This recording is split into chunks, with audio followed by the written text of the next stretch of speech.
Сенің бір жасыңда анаң сені емізді. Бұның рахметіне сен түні бойы жыладың. Сен 2 жасқа толғаныңда анаң саған жүруді үйретті. Ал сен болсаң, анаң шақырғанда қашатын едің. Сен 3 жасқа толғаныңда анаң саған ең дәмді тағамдар әзірледі.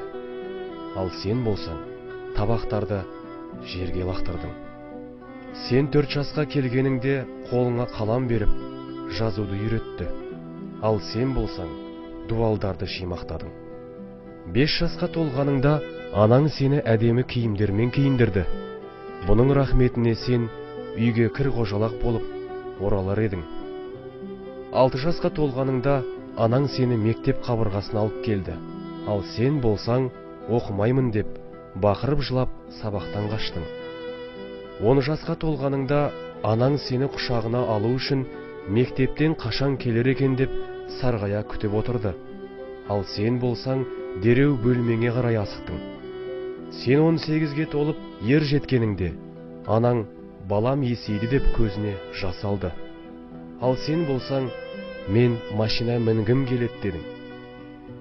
Жасың 20-ға толғаныңда анаң балам біршама уақыт үйде отыршы деп өтінді. Ал сен болсаң, бар уақытыңды достарыңа ысырап еттің. Сен 25-ке келгеніңде анаң той жасап сені үйлендірді. Ал сен болсаң, лажы болса, үйден ұзақ болайын деп анаңды тастап, әйеліңмен бірге еншіңді алып кеттің.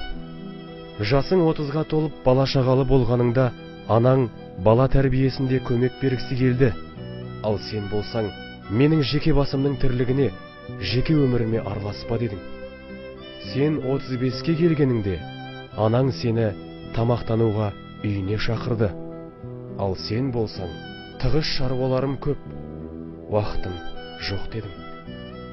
Сен 40-қа келгеніңде анаң саған телефон соғып, балам, мен науқаспын, сенің қолғабысыңа мұқтажбын дегенде, сен ата-ананың проблемалары балаларын мазалайды дедің. Бір күні анаң о дүниеге аттанады.